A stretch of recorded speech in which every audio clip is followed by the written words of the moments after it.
হিমন্ত বিশ্ব শৰ্মা ডাঙৰীয়াৰ সমান হাৰামী মানুহ নাই। বিকাশ বিকাশ বিকাশ আৰু বিকাশ। এজাক বৰষুণ দিয়াৰ লগে লগে ৰাস্তা পদূলি অৱস্থা নাইকিয়া হৈ গুচি যায়। গুৱাহাটীতো বানপানীয়ে হয়। এতিয়া আমি দেখুৱাম যে এই তিতাবৰ চাৰিআলিৰ একদম কাষতে মতিজান জেগাত, এইটো আমাৰ গাটুকাৰ নাম মতিজান হয়। আপোনালোকক দেখুৱাম ৰাস্তাৰ অৱস্থা আৰু ৰাস্তাটোৰ দুয়ো কাষে যিটো ড্ৰেইন আছে সেই ড্ৰেইনৰ অৱস্থা মই আপোনালোকক দেখুৱাবলৈ চেষ্টা কৰিম। এয়া চাওক, এয়া ৰাস্তা। এই ৰাস্তাটো অকণমান ঠেক হৈছে, জঁপিয়াই পাৰ হ'ব পৰা, আৰু এই ৰাস্তাটো বহল কৰিব লাগে। এতিয়া যিয়ে নকওক মই এই ড্ৰেইনটোৰ কথা আপোনালোকক জনাই যাম। এই যিটো ড্ৰেইন হয়, এই ড্ৰেইনটো খৰালি কালো নুশুকায়, এনিটাইম দুৰ্গন্ধময় পৰিৱেশ। আৰু কি হয় যে সন্ধিয়া হোৱাৰ লগে লগে ইয়াত ইমানে মহ উৰে নহয়, ইমানে মহ উৰে। এইবিলাক মানে কি হয়, একদম এই যে মহ নহয়, মৌ গুটি মৌ বাঁহটো যেনেকে একদম ঘূকে গোটেই যে একদম এজাকমান যেনেকে মৌ বাঁহ যায়, ঠিক তেনেদৰে মৌ গুটি এইবিলাকৰ মানে মহ ওলায় মানে তেনেকে।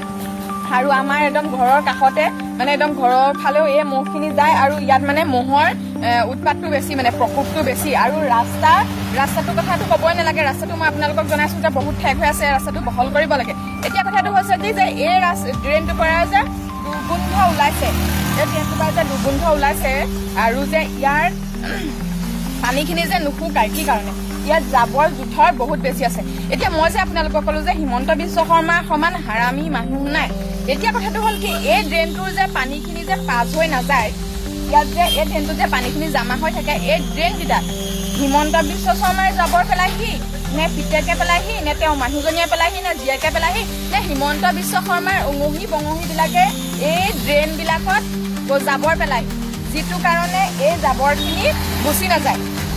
আজিৰ পৰা অলপ দিনৰ আগতে আমাৰ এই সন্মুখৰ এই ৰাস্তাটোৰেদি তেওঁ গৈছিলে, হিমন্ত বিশ্ব শৰ্মা গৈছিলে, আৰু তেতিয়া এই যে খালবিলাক দেখিছে, এই খালবিলাক মানে সামান্য শিল দি পেলাই সমান কৰি থোৱা হৈছিলে। এনেকুৱা ধৰণৰ শিলবিলাক দি শিলবিলাক দি পেলাই এনেকে সমান কৰি থোৱা হৈছিলে। আৰু আপোনালোকক মই বেক কেমেৰাৰে আমাৰ পদূলিটো দেখুৱাবলৈ চেষ্টা কৰিম। এইখিনি চাওক আপোনালোকে। এয়া মই আপোনালোকক দেখুৱাবলৈ এটা কথা থাকি গ'ল যে কেইখনমান যেতিয়া দুখন গাড়ী আহে এই ৰাস্তাটোত, এই দুখন গাড়ী আহিলে এনেকে পাৰ হৈ যাবলৈ মানে দিগদাৰ হয়।